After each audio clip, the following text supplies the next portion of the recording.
आदाब नाज़रीन, जी सलाम में इस्तकबाल है आपका। आपके साथ मैं हूं शाज़न निसार। शाम के 7 बज चुकी है और वक्त हो चला है कश्मीर एक्सप्रेस का। शुरुआत हेडलाइंस के साथ।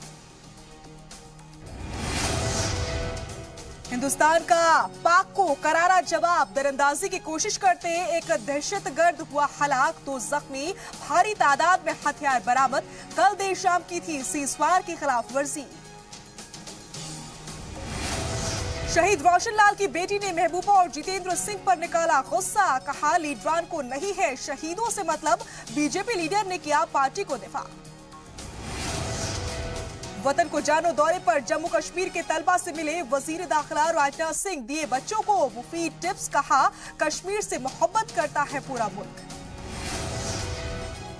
जम्मू में टूरिस्ट प्लेस में जुड़ेगा नया नाम जम्बू चिड़ियाघर, जल्द होगा शुरू, दिखेंगे बैरूनी मुल्कों के चरिंद परिंद और जानवर। और मौसीकी के जरिए रियासत में अमन की कोशिश, जमीन की मोहब्बत में छोड़ी लाखों की नौकरी, कयाम अमन के लिए खुद को किया वक्फ।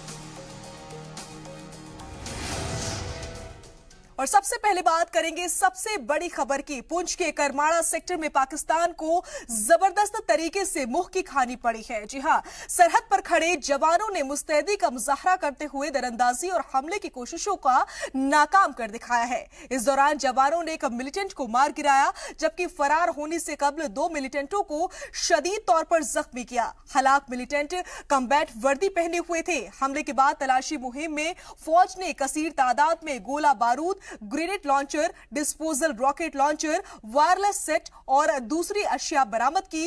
एलओसी पर तैनात 10वीं ब्रिगेड के कमांडर वीबी सैखो ने प्रेस कॉन्फ्रेंस में बताया कि हमले के जरिए पाकिस्तान फौज मिलिटेंटों को सरहद पार भेजना चाहती थी। Yesterday evening at about 17:15 hours, Pakistani Army initiated unprovoked and indiscriminate firing of small arms, automatics and mortars and engaged our troops deployed in forward posts on the LC in the Gulpur sector. Our troops responded with retaliatory fire in equal measure. The alert troops noticed some movement and immediately engaged the group with effective firing. There was immediate retaliation from the armed intruders. The supporting and covering fire from Pak army posts with a view to cover the move and help in extrication of the armed intruders continued unabated. In the ensuing firefight, 1 armed intruder was killed and at least 2 others sustained grievous injuries and were seen running back towards the Pakistani post. Subsequent search and sanitization operations carried out resulted in the recovery of 1 body in combat fatigues. वहीं पाकिस्तान की ओर से Uri sector में ceasefire की खिलाफ वर्जी जारी है। हिंदुस्तान भी पाक को मुंहतोड़ जवाब दे रहा है। आपको बता दें कि इससे कबल गुज़िश्ता शाम पाकिस्तान की जानिब से सीज़फायर की खिलाफ वर्जी की गई थी। पाक फ्रंटियर फोर्स की जानिब से हिंदुस्तान की 15 मराठा लाए और बकरी फ्रंट पोस्टों और रिहायशी इलाकों को निशाना बनाया गया। पहले यूनिवर्सल मशीन गनों और बाद में मोर्टार का इस्तेमाल किया गया। हिंदुस्तानी फौज ने भी जारहाना अंदाज में फायरिंग का मुंहतोड़ जवाब दिया। फायरिंग में 2 से 3 हिंदुस्तानी जवान जख्मी भी हुए, जिन्हें इलाज के लिए हॉस्पिटल में दाखिल कराया गया। फायरिंग से पूरे इलाके में दहशत फैली हुई है। वाज़ेह हो कि रवा साल में सबसे ज्यादा सीज़फायर की खिलाफ वर्जी करमाड़ा सेक्टर में ही हुई थी।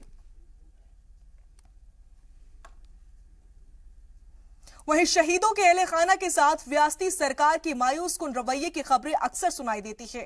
बावजूद इसके हुक्मरान इस जानिब तवज्जो नहीं करते। ये अफसोसनाक है। गुज़िश्ता 4 फरवरी को सरहद की हिफाजत करते हुए राजौरी के बिम्बर गली के रहने वाले हवलदार रोशन लाल शहीद हो गए थे। 2 हफ्ते से ज्यादा का अरसा गुजर चुका है, लेकिन अभी तक सरकार और ना ही इलाकाई नुमाइंदों ने शहीद के घर जाकर अहले खाना से ताजियत करने की जहमत उठाई। घर वालों का कहना है कि किसी ने फोन तक करना गवारा नहीं समझा। शहीद के घर में उनकी अहलिया, 2 बच्चे और बुजुर्ग बाप मौजूद है। सबसे ज्यादा मायूसी उन्हें member parliament doctor Jitendra Singh के रवैये से हुई है। उनका कहना है कि वजीर आला को संगवारों से हमदर्दी है, लेकिन शहीद और उनके अहले खाना के लिए उनके पास वक्त नहीं है।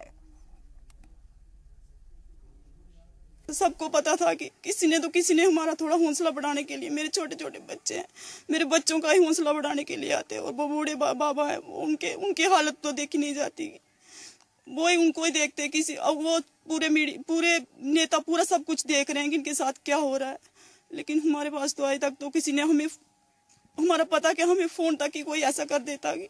यही कहना चाहता हूँ कि आज मेरे पिता की शहादत को 13 दिन हो गए और कोई भी नेता हमारे घर में नहीं आया। जरूरी नहीं था कि यहाँ आना जरूरी था, बस आप हमें थोड़ी सी हौसला अफजाई कर देते। आने वाली युवा जो पीढ़ी है वो भी तो आर्मी में जाना चाहती है, उनका थोड़ा हौसला बढ़ता। सरकार ने आर्मी का बिल्कुल मजाक बना के रख दिया है। अगर कोई पत्थरबाज कुछ करता है तो उसकी FIR रद्द की जाती है, और अगर तो आर्मी कुछ एक्शन लेती है तो उस पर FIR लगा दी जाती है। कैसी सरकार है, कैसा देश है। हमारे मंत्री को एक बार भी यहाँ पे आए नहीं। जैसे जितेंद्र सिंह को हमने उनको वोट दिया और इतना बड़ा आदमी बनाया, क्या उनके पास थोड़ा सा भी वक्त नहीं कि वो हमारे घर आ सके? बिल्कुल भी वक्त नहीं उनके पास। ऐसा क्यों? हम कुछ उम्मीद नहीं कर सकते महबूबा मुफ्ती से, कुछ उम्मीद नहीं कर सकते। उनको तो बस जो जितने भी पत्थरबाज है, बस वो तो उनका भी मुकाबला नहीं कर पाती। हमारे यहाँ क्या देखने आएंगी वो? उधर शहीद रोशन लाल के अहले खाना के इल्जाम पर रियासती वजीर चंद्र प्रकाश गंगा ने बीजेपी का दिफा किया है। जी सलाम से बात करते हुए उन्होंने कहा कि बीजेपी ने ही शहीद के अहले खाना को 5 लाख रुपए व सरकारी नौकरी देने का ऐलान किया है। उन्होंने कहा कि असेंबली सेशन के सबब पार्टी लीडर ताजियत के लिए नहीं जा सके।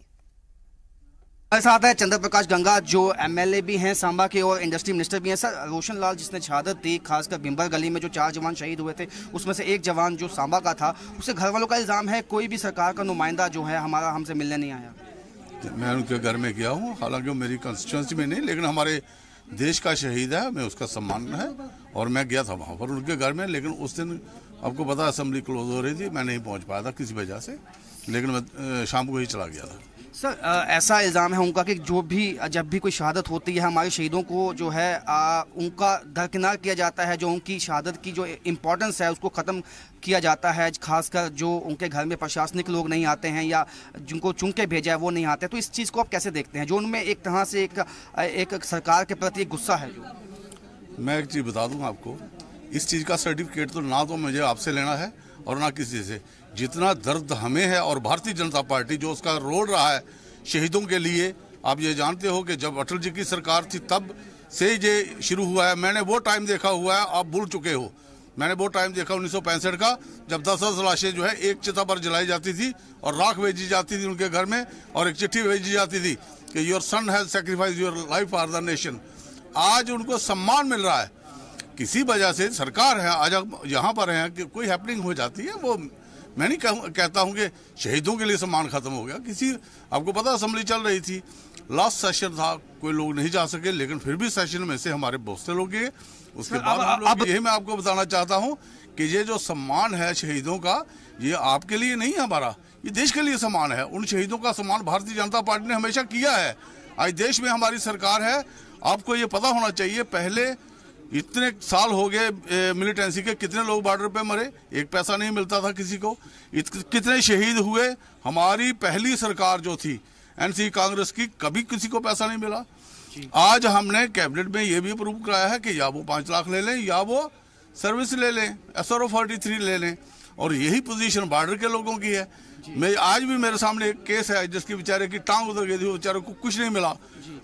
उमर अब्दुल्ला वहां पर अरनिया में गए थे और 4 शहादतें हुई थी, उनको पूछने लगे कि आप क्या देते हो, तो इधर उधर देख के आ गया, ऐसा ही रेड क्रॉस से दे देना कुछ। आज मैंने हमारे 6 लोग शहीद हुए थे, मैंने 30 लाख के जो है उनके खाते में, उनका अकाउंट में दिए। उन परिवारों को कितनी वो होती है कि हाँ जी जो इन्होंने कहा वो पूरा किया। उधर मरकजी ममलिकती वजीर डॉक्टर जितेंद्र सिंह ने पाक को लेकर कहा कि पाकिस्तान अंदरूनी और बैरूनी सतहों पर अलग थलग कर दिया गया है, जिसकी वजह से वो बौखला गया है और बौखलाहट में ही सीजफायर और दरअंदाजी की कोशिशें कर रहा है। लेकिन हमारी आर्मी मुस्तैद है और जवाब दे रही है। और वहीं शहीद रोशन लाल के अहले खाना से मुलाकात के सवाल से डॉक्टर जितेंद्र सिंह बचते हुए नजर आए।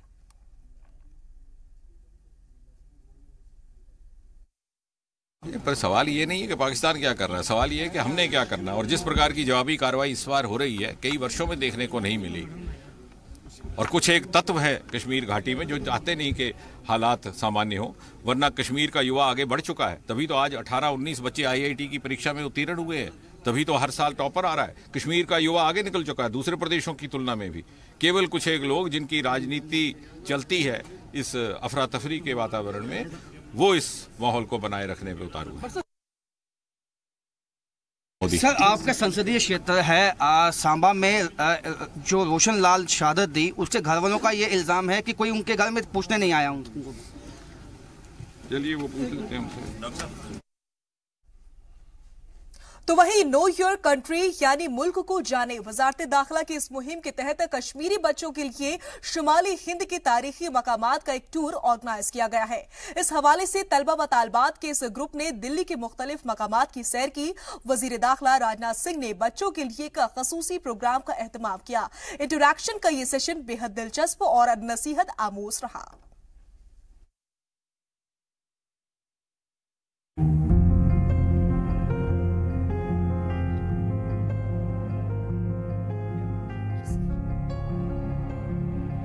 जम्मू कश्मीर के मुख्तलिफ इलाकों से ताल्लुक़ रखने वाले ये वो बच्चे हैं जिन्हें इससे कब्ल रियासत से बाहर निकलने का मौका नहीं मिला था।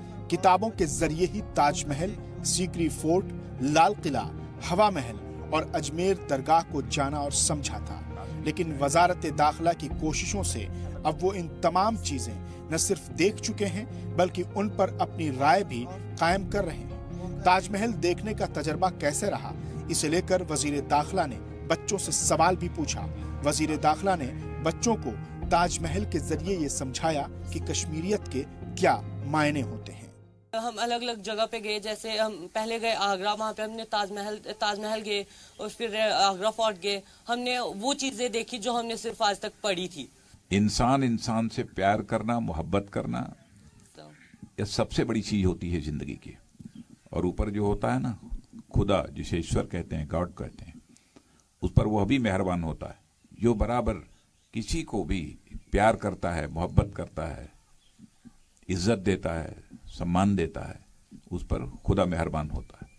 और ये काम कौन कर सकता है? छोटे मन वाले कर सकते हैं कि बड़े मन वाले? बोलो भाई, छोटे मन का आदमी कर सकता है कि बड़े मन का? बड़े मन का। ताजमहल के हवाले से एक बच्चे ने ऐसा दिलचस्प सवाल पूछा कि वजीर दाखिला भी मुस्कुराए बिना नहीं रह सके। Very nice. अब बोलो बेटा, अब बोलो, उधर से बोलो। या मैं अनंतनाग से आया हूँ और मुझे बहुत खुशी हुई है कि मैं इससे मिला हूँ। Very nice.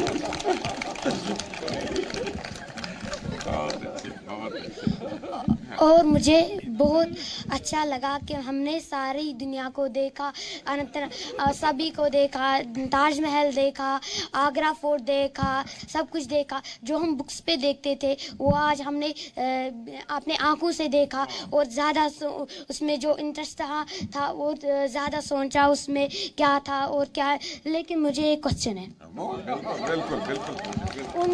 उन्होंने जो ताजमहल बनाया, उन्होंने उनकी जो बाजू है, हाथ है ना, वो क्यों काटे? काटा नहीं है, काटा नहीं है। फिर नहीं कटा नहीं बेटा। फिर क्यों नहीं कटा? ये तो बोलते हैं काटते। नहीं फिर नहीं कटा। फिर वो झूठ बोलते हैं। प्रोग्राम में बच्चों ने संजीदा सवाल भी पूछे। एक बच्चे ने ताजमहल को आलूदगी से पाक करने तो दूसरे ने कौमी तराना गाने की दरख्वास्त की। वहीं एक बच्चे ने खुद को यतीम बताया तो वजीर दाखिला ठिठक गए। उन्होंने जिस तरह बच्चों की दिलजोई की वो काबिले तारीफ है। उन्होंने बच्चों को यकीन दिलाया कि पूरा मुल्क कश्मीर और कश्मीरियत से मोहब्बत करता है। सर, मैं आपका शुक्रगुजार हूं और मिनिस्ट्री ऑफ होम अफेयर्स का शुक्रगुजार हूं कि आपने ऑर्फन बच्चों को मौका दिया कि वो अपने वतन को जाने। में खुद भी एक ऑर्फन हूं, मुझे कभी उम्मीद नहीं कि मैं कभी अजमेर शरीफ, आगरा जाऊं, जयपुर जाऊं, नागरा हवेली देखूं। मुझे कभी उम्मीद नहीं कि मैं थैंकफुल हूं आपने हमें ये मौका दिया। ऑर्फन की हिंदी क्या होती है सर? ऑर्फन की हिंदी यतीम। और हिंदी क्या होती है? तो उर्दू हो गया यतीम, अनाथ। अनाथ। तो क्यों ऑर्फन अपने को कहते हो, क्यों अनाथ कहते हो? जब राजनाथ तो फिर अनाथ कैसे?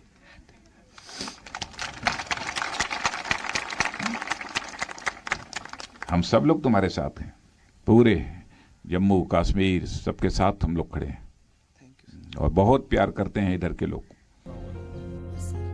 मौजूदा ट्रिप मंगल तक जारी रहेगी। इस दौरे में बच्चे एक नई दुनिया से मुतारिफ हुए हैं, नई चीजें देखी, नए दोस्त बनाए। उनके लिए ये यादगार लम्हा साबित हो रहा है। तशद्दुद और मिलिटेंसी के दरमियान जवान हो रही ये नई नस्ल समझदार है। लाशऊरी तौर पर उसे रियासत में कुछ गलत होने का अंदाजा है, लेकिन अहले शऊर इस बात को समझते हैं। उन्हें चाहिए कि बच्चों के कश्मीर को जन्नत ही रहने दें, इसे जहन्नम न बनाएं। ब्यूरो रिपोर्ट, जी सलाम। बढ़ते हैं आगे। जम्मू कश्मीर में पाकिस्तान मुसलसल सीजफायर के खिलाफ वर्जी कर रहा है। दरअसल इसकी आड़ में वो मिलिटेंटों के लिए दरअंदाजी की राह हमवार करता है, जो रियासत में दहशत फैलाने का काम करते हैं। बावजूद इसके वजीर आला समेत रियासत की सभी सियासी जमातें बातचीत की वकालत करती है। कुलगाम में एक प्रोग्राम के दौरान महबूबा मुफ्ती ने कहा कि कश्मीर का हल सिर्फ बातचीत से ही हो सकता है, गोलीबारी से इसका हल नहीं है। उन्होंने कहा कि बातचीत ही आखिरी रास्ता है।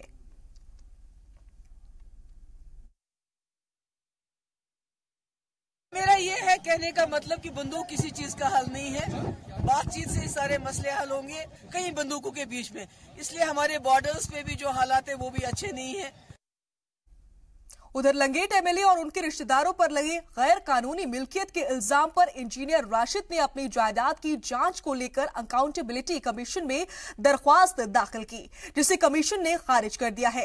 ये दरख्वास्त कमीशन में चीफ पर्सन साबिक चीफ जस्टिस BA खान और जस्टिस JP सिंह और जस्टिस बशीर अहमद के पास दाखिल की गई थी, जिसे बेंच ने ठुकरा दिया। इसको लेकर लंगेट एमएलए का कहना है कि मुझ पर गलत इल्जाम लगाए जा रहे हैं और हुकूमत को मेरे खिलाफ कोई भी सबूत मिले तो एक्शन जरूर ले। वहीं जम्मू के बाशिंदों के लिए एक अच्छी खबर है। यहां बन रहा जम्बू चिड़ियाघर जल्द ही शुरू हो जाएगा। तामीरी काम तेजी से चल रहा है। चिड़ियाघर में पाए जाने वाले चरिंद परिंद के अलावा बैरूनी इलाकों से भी जानवर होंगे। जू की तामीर से जहां इलाके की मईशत मजबूत होगी, वहीं मकामी लोगों को घूमने फिरने के लिए अब दूसरी जगह नहीं जाना पड़ेगा।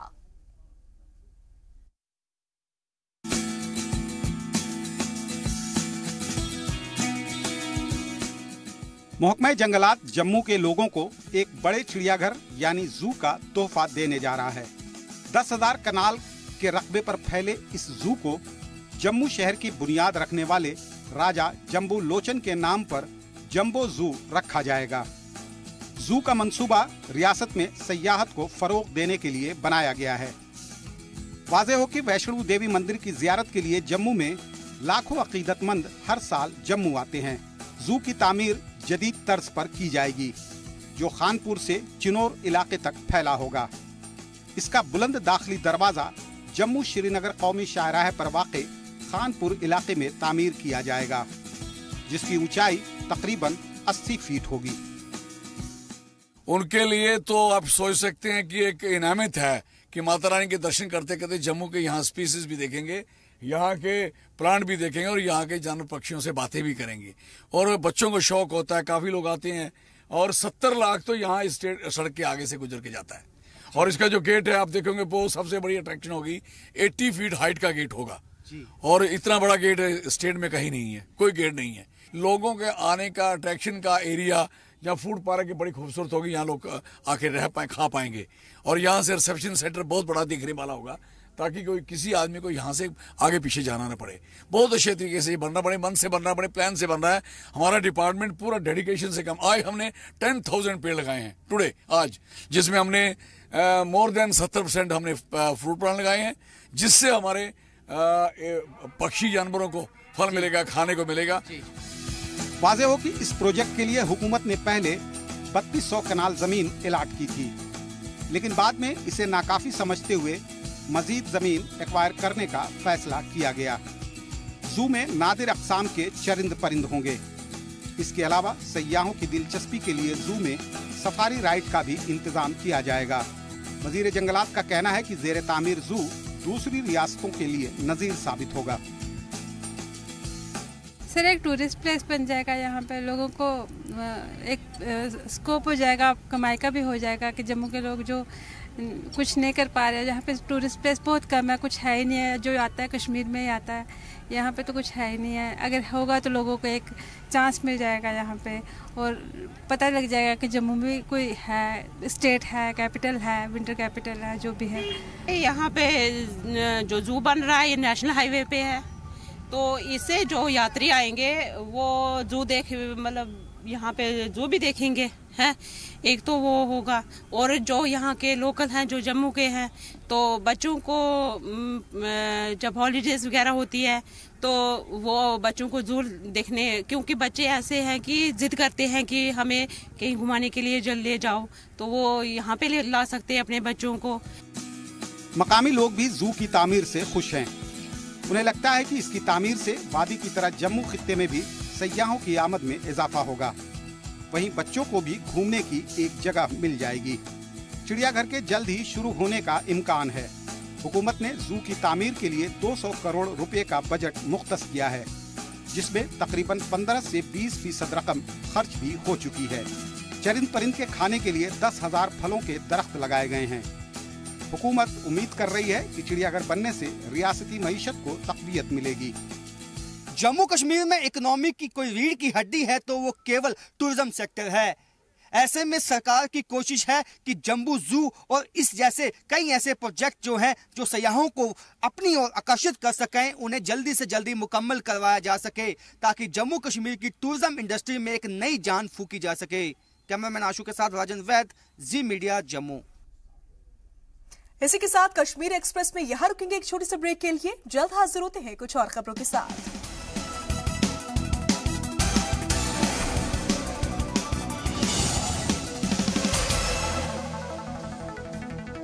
ब्रेक के बाद एक बार फिर से आप सभी का इस्तकबाल है। खबरों के सिलसिले में आगे बढ़ते हैं। श्रीनगर के बाटापुरा इलाके में नेशनल जिम का इफ्तिताह किया गया। इस जिम का इफ्तिताह बॉलीवुड एक्टर तारिक अहमद तांगा ने किया। जिम में तमाम सहूलतें रखी गई हैं ताकि डाउनटाउन में नौजवान इसका फायदा उठा सके। इस तरह का जिम पहली बार डाउनटाउन में खुला है, क्योंकि आला किस्म की मशीनरी रखी गई है। साथ ही एक्टर ने जी सलाम का शुक्रिया अदा किया। जिम का कंसेप्ट ये है, पहले सोचते थे लोग जिम जाना हो गया पहलवान बनना, ये टोटली गलत कंसेप्ट है। जिम का मतलब है फिटनेस। आप देखिए आजकल के जो क्रिकेटर्स हैं, आप साउथ अफ्रीकन टीम देखिए या ऑस्ट्रेलियन क्रिकेट टीम देखिए या आप न्यूजीलैंड का क्रिकेट टीम देखिए, वो जिम में कम से कम 2 घंटे बिताते हैं। किस लिए? फिटनेस के लिए। उनकी फिटनेस देखिए आप, तभी वो खेल पाते हैं क्रिकेट, तभी जब उनकी फिटनेस अच्छी है। वहीं अनंतनाग में वजीर आला महबूबा मुफ्ती ने पासपोर्ट सर्विस ऑफिस का ऑनलाइन इफ्तिताह किया। अब अनंतनाग और जनूबी कश्मीर के लोगों को पासपोर्ट सर्विस ऑफिस से काफी फायदा मिलेगा। इससे पहले कश्मीर में महज एक ही पासपोर्ट सर्विस ऑफिस था, जो कि श्रीनगर में मौजूद है। अब कश्मीर को दूसरे पासपोर्ट ऑफिस की सौगात मिल गई है।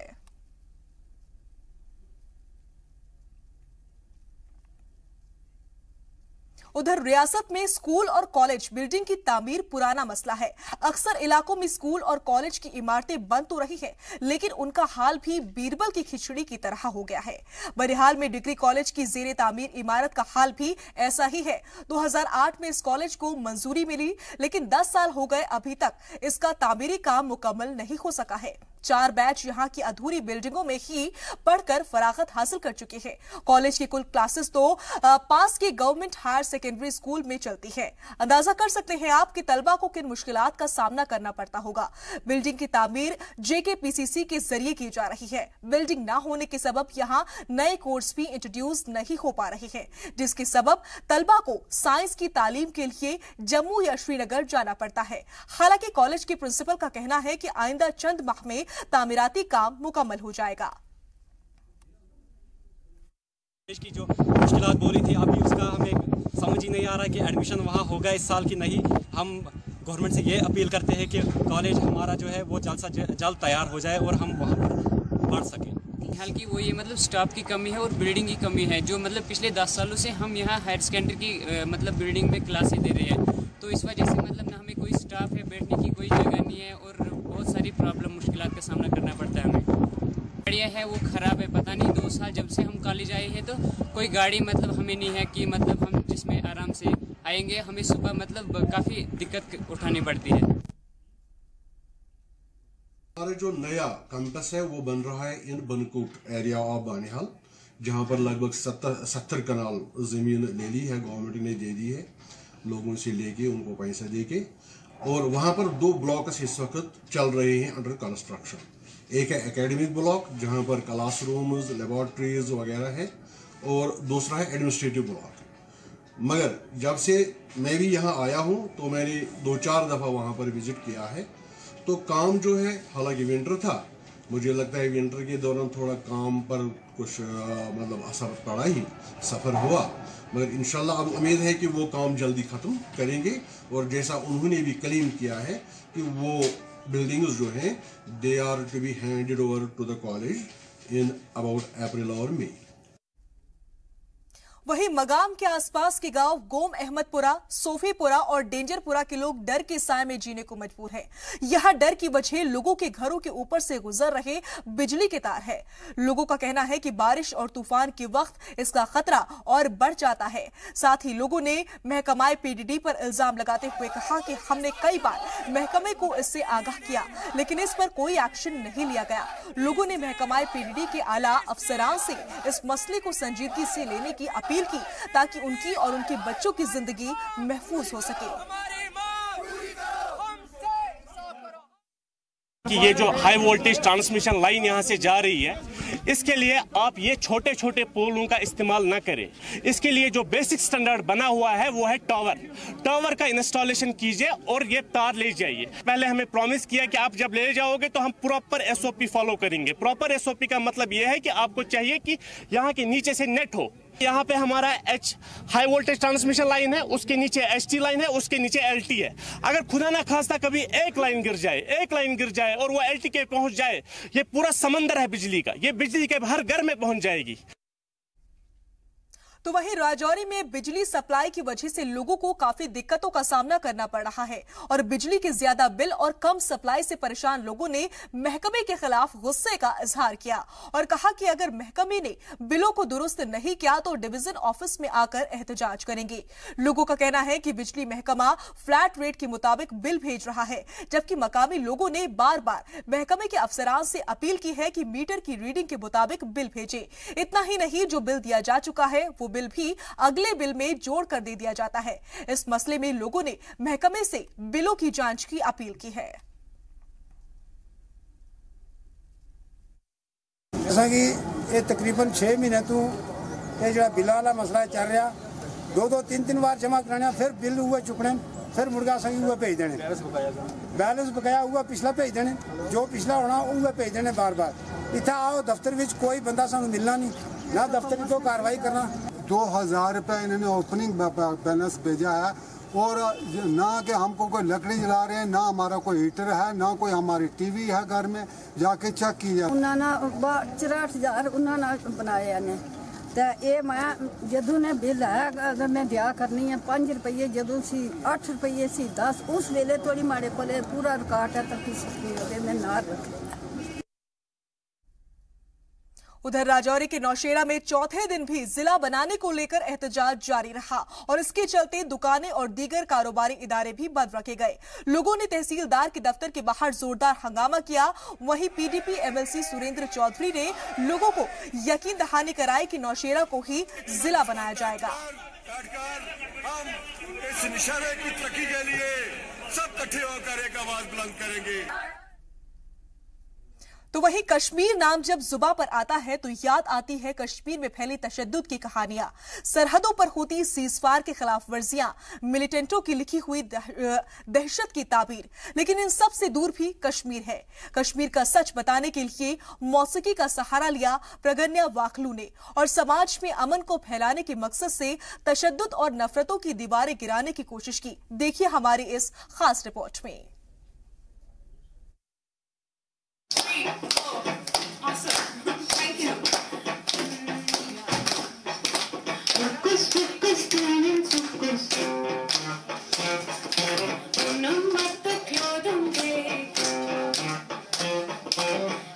गिटार की धुन पर मदहोश करने वाली प्रगन्या वाखलू। कई मुल्कों में बेहतर परफॉर्मेंस का मुजाहरा कर चुकी प्रगन्या ने श्रीनगर में पहली बार अपनी कारकर्दगी का मुजाहरा पेश किया।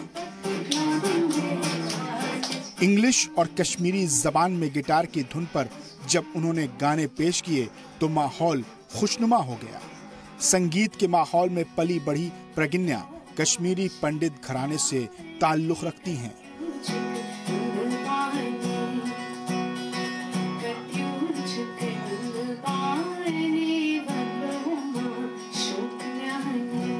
आईटी में इंजीनियरिंग कर प्रगन्या ने management school of India Bengaluru से एमबीए की डिग्री हासिल की। यूएसए में इन्फोसिस में नौकरी की, लेकिन दिल और दिमाग सिर्फ मौसीकी में बसा था और प्रगन्या का ख्वाब म्यूजिक के जरिए सोसाइटी में बदलाव लाने और अमन का पैगाम पहुंचाना था, जिसके लिए उन्होंने म्यूजिक की दुनिया में वापस कदम रख दिया। उनकी सोच की झलक उनके गानों में साफ नजर आती है।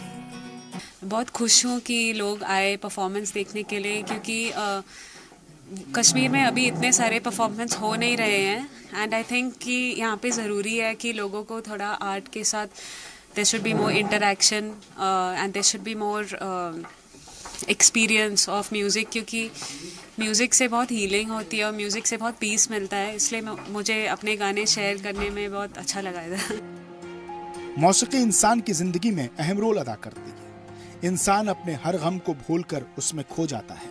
प्रगन्या भी अपने म्यूजिक के जरिए हिंदू मुस्लिम समेत सभी तबकों को अमन से रहने का पैगाम देना चाहती है। प्रगन्या का एल्बम कहवा भी कश्मीर की सकाफत, तहजीब और नजरिए को बाखूबी बयान करता है।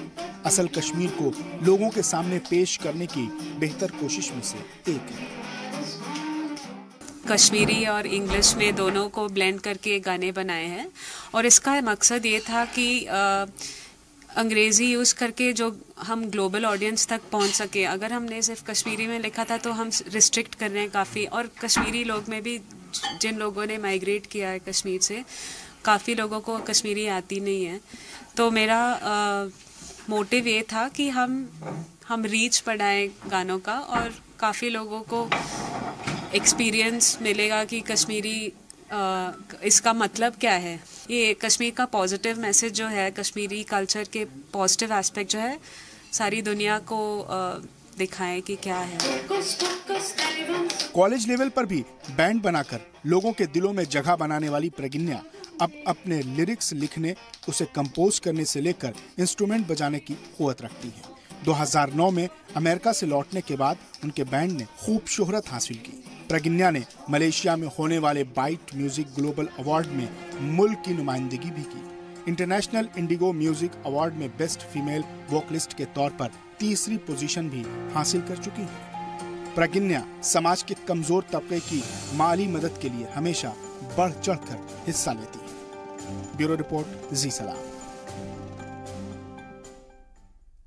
तो वहीं श्रीनगर के टैगोर हॉल में मौसीकी और ड्रामे की महफिल सजी, जिसमें नामी गिरामी फनकारों ने अपनी आवाज और एक्टिंग का जलवा बिखेरा, जिसका महफिल में बैठे लोगों ने खूब लुत्फ उठाया। ये महफिल जम्मू कश्मीर अकेडमी के ताउन से अंजाम मिलाई गई। गौरतलब है कि अकादमी की जानिब से हर हफ्ते ऐसे प्रोग्राम किए जा रहे हैं ताकि आवाम की तफरीह हो सके।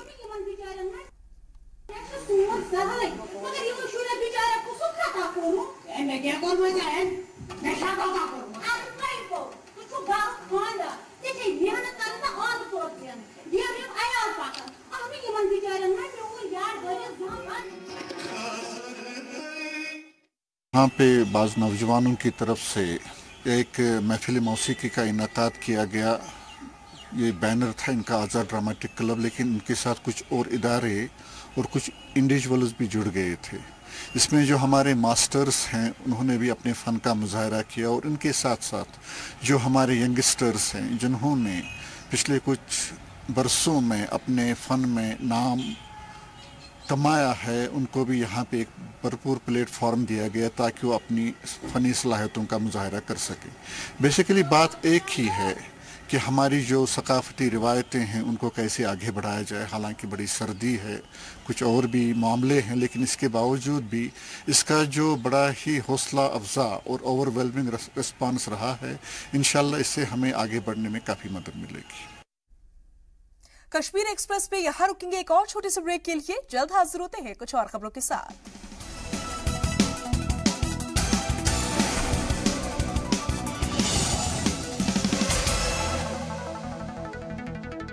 ब्रेक के बाद एक बार फिर से आप सभी का इस्तकबाल है। खबरों के सिलसिले में आगे बढ़ते हैं। जानवरों और परिंदों को पालने का शौक जमाने से चला आ रहा है।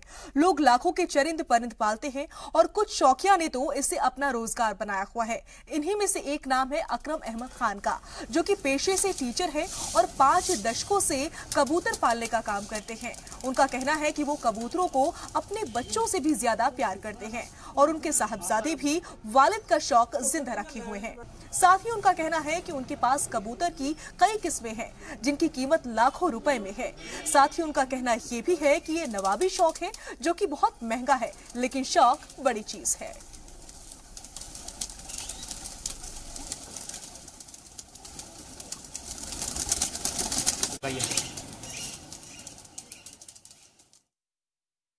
मुझे अरसा 40 साल हो गए हैं कबूतर पालते हुए, तो बस खुशी महसूस होती है। इनके साथ अपना वक्त गुजारते हैं और यहाँ पर हर किस्म की नस्ल है।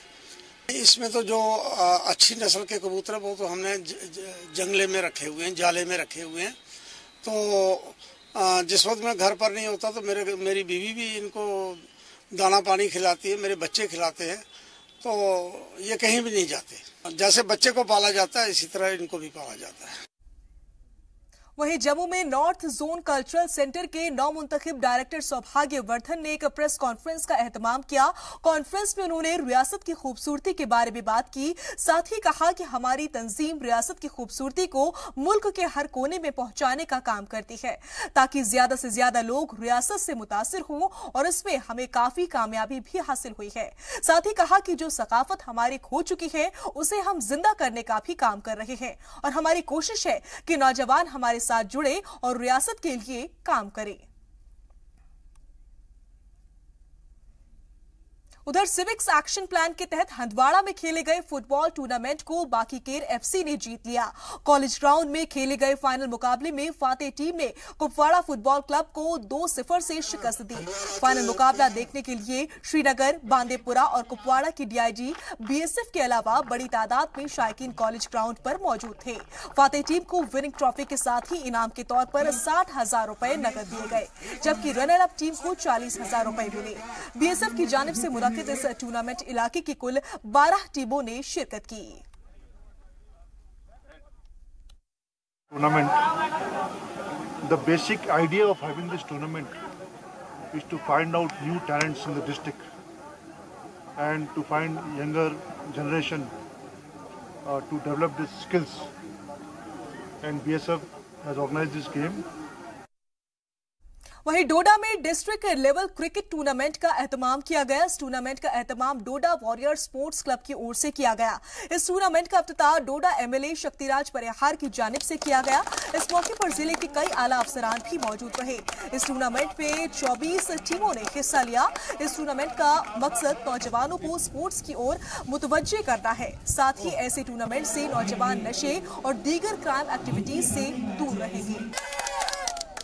यहाँ पे अंडर 19, अंडर 17 और अंडर 14 क्रिकेट टूर्नामेंट यहाँ पे डोडा वॉरियर्स जो क्रिकेट क्लब है उन्होंने यहाँ पे ऑर्गेनाइज किया है। मैं शुक्रिया अदा करूँगा ऑनरेबल मिनिस्टर साहब का, चौधरी श्यामलाल जी का, कि जिन्होंने अखनूर के बाद प्रोविंस में ये दूसरा टूर्नामेंट यहाँ पे हो रहा है, जिसके लिए वो स्पॉन्सर उन्होंने फंडिंग उसके लिए की। और वहीं रेशम पैदावार महकमे बांदीपुरा ने आयता मुल्ला के रेशम फार्म के किसानों की ट्रेनिंग के मकसद से एक रोजा प्रोग्राम का एहतमाम किया। इस प्रोग्राम का मकसद किसानों को नई टेक्नोलॉजी के बारे में जानकारी फराहम कराना रहा। साथ ही किसानों को बताया गया कि वो रेशमी कीड़ों से कैसे ज्यादा पैदावार कर सकते हैं। रेशमी पैदावार महकमे को ऑफिसर पीरजादा खुर्शीद अहमद ने बताया कि इस साल जिले में 41,000 किलोग्राम रेशम की पैदावार हुई है, जिससे 90,46,000 रुपए की कमाई भी हुई है। साथ ही उन्होंने बताया कि प्राइवेट सेक्टर की मदद से 721 यूनिट लगाई गई हैं। साथ ही उन्होंने ये भी बताया कि पैदावार को बढ़ाने के लिए इलाके में 42,000 पेड़ और लगाए जाएंगे। वहीं कुपवाड़ा के असिस्टेंट डायरेक्टर ऑफ फिशरीज ने इलाके के तकरीबन 30 फिश फार्मर्स को मनसबल के लिए रवाना किया। ये लोग मनसबल में फिश फार्मिंग से जुड़ी अहम जानकारियां हासिल करेंगे। किसानों के साथ ग्रुप में एक्सपर्ट्स और टेक्नीशियंस की एक टीम भी शामिल है, जो उन्हें जरूरी जानकारी हासिल करने में मदद करेगी।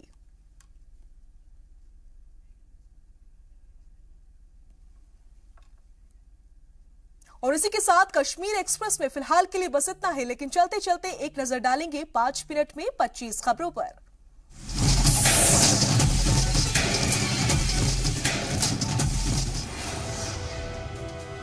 पीएनबी घोटाले में बैंक के सीएमडी समेत अफसरान की सीवीसी के सामने पेशी। सीबीआई ने मुंबई के ब्रेडी हाउस ब्रांच को सील किया। ईडी की मुल्क भर में छापेमारी जारी। सीबीआई ने रोटोमैक कंपनी के डायरेक्टर विक्रम साधना और राहुल कोठारी के खिलाफ केस दर्ज किया। दिल्ली में डायरेक्टर्स के घर और ऑफिस सील।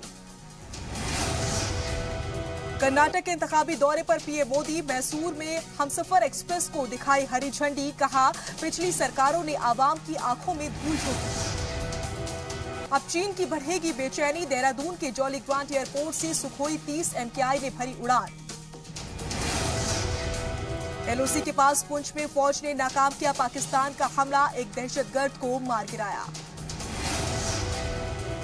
श्रीनगर में रेवेन्यू, हज व अवकाफ वजीर अब्दुल रहमान वीरी की सदारत में मीटिंग का इनेकाद किया गया। डिपार्टमेंट के कामकाज का लिया गया जायजा। कराची में गिलगिट और बाल्टिस्तान यूथ अलायंस का एहतजाज। एडवोकेट एहसान अली समेत कई लोगों की रिहाई की मांग। मरकजी वजीर बाबुल सुप्रियो ने पाकिस्तानी फनकारों के बैन का किया सपोर्ट। कहा, बॉलीवुड और क्रिकेट के जरिए रिश्ते नहीं सुधर सकते। अदाकारा प्रिया प्रकाश ने हैदराबाद में दर्ज एफआईआर के खिलाफ सुप्रीम कोर्ट का दरवाजा खटखटाया। आने वाली फिल्म के गाने में मजहबी जज्बात को ठेस पहुंचाने का इल्जाम है। पीएम मोदी के आबाई गांव वडनगर में बीजेपी की बम्पर जीत। 28 में से 27 सीटें जीती। अहमदाबाद पहुंचा कनाडा के पीएम का परिवार। जस्टिन ट्रूडो की अहलिया ने गांधी आश्रम में चरखा चलाया। कनाडा के पीएम जस्टिन ट्रूडो ने परिवार के साथ गांधीनगर के अक्षरधाम मंदिर को देखा। खुश दिखाई दे रहा था पूरा परिवार।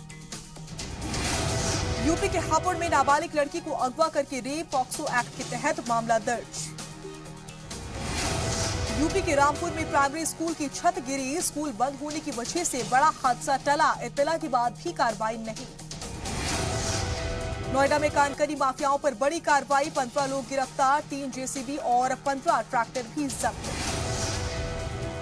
चीन के हार्बिन शहर में हजारों लोगों ने आइस शो का मजा लिया। मुल्क और बैरूने मुल्क से हजारों सैयाह आइस मेले में स्केटिंग का लुत्फ उठाने पहुंच रहे हैं।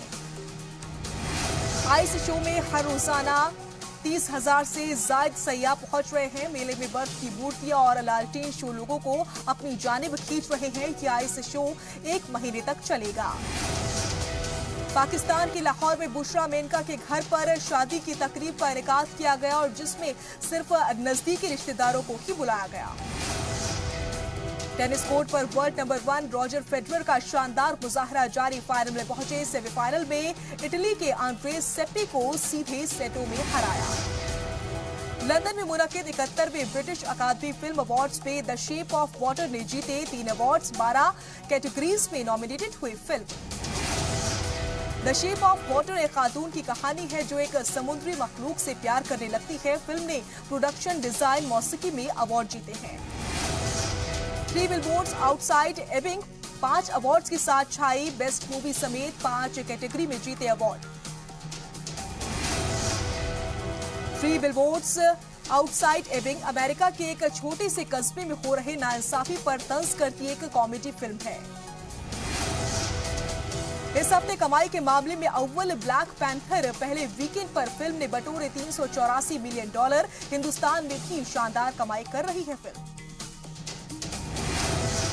और फिल्म ने शुरुआती 3 दिनों में $169 मिलियन, तकरीबन 1088 करोड़ रुपए कमा लिए हैं। उत्तर अमेरिका की कमाई मिलाकर ब्लैक पैंथर का टोटल कलेक्शन 2471 करोड़ रुपए पहुंच चुका है।